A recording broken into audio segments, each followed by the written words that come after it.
نحمده ونصلي على رسوله الكريم أما بعد فأعوذ بالله من الشيطان الرجيم بسم الله الرحمن الرحيم الحمد لله رب العالمين والصلاة والسلام على سيد الأنبياء والمرسلين وعلى آله وأصحابه أجمعين أما بعد محترم أساتذة الكرام معزز مهمان الإسلام وأهل هذه المجلس السلام علیکم ورحمۃ اللہ وبرکاتہ۔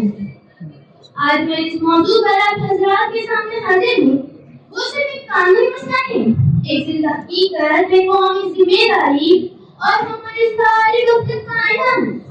میرا موضوع ہے وقت بل اور ہماری کوتاہی۔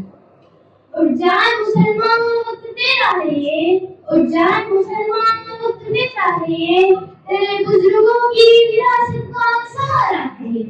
اگر تو سو گیا تو مٹ جائے گی پہچان تیری، یہ وقت نہیں تیری عزت کا سہارا ہے۔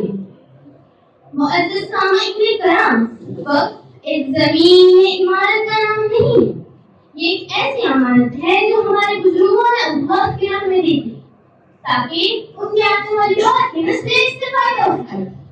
مساجد، مدارس، یتیم خانے، تعلیمی ادارے سب کے سب وقت کے ذریعے سے چل رہے ہیں، لیکن افسوس ہماری بے پرواہی، ہماری کوتاہی اور ہماری خاموشی نے اس آمد کو کچرے میں ڈال دیا ہے۔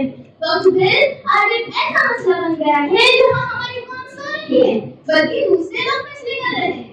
ہم نے اپنے حق کے لیے وقت کرنا چھوڑ دیا کہ ہم نے اپنے وقت کی حفاظت کرنا بھول گئے، اور جب قوم خاموش رہتی ہے تو اس کے حقوق چھین لیے جاتے ہیں۔ جو اپنے حق کے لیے خاموش رہتا ہے تو ان کا فیصلہ خود ہی کر دیتا ہے۔ جو جاگتے نہیں اپنی حفاظت کے لیے، جو جاگتے نہیں اپنی حفاظت کے لیے، تقدیر ان سے ان کا حق چھین لیتی۔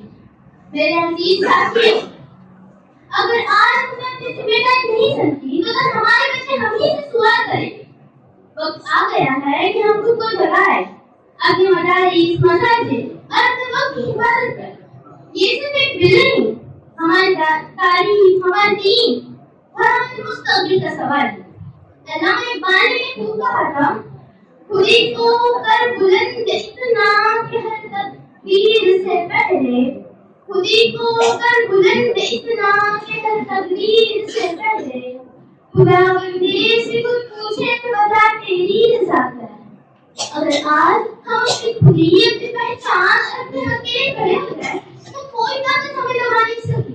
آخر میں اتنا ہی کہوں گی، وقت ہماری ریاست ہے اور اس کی حفاظت ہماری ذمہ داری ہے۔ اگر آج ہم نے عمل نہیں کیا تو صرف پچھتاوا ہوگا۔ وقت زمین نہیں یقین ہے، وقت زمین نہیں یقین ہے، وقت دفتر نہیں ذمہ داری، اور ذمہ داری بانٹنے کا نام نہیں نبھانے کا نام۔ آخر میں دعا ہے کہ اللہ تبارک و تعالیٰ ہم تمام کو اپنی ذمہ داری سمجھنے کی توفیق نصیب فرمائے اور ہمیں دین کے کاموں میں بڑھ چڑھ کر حصہ لینے والا بنائے۔ آمین ثم آمین وآخر دعوانا الحمد للہ رب العالمین۔ السلام علیکم ورحمۃ اللہ۔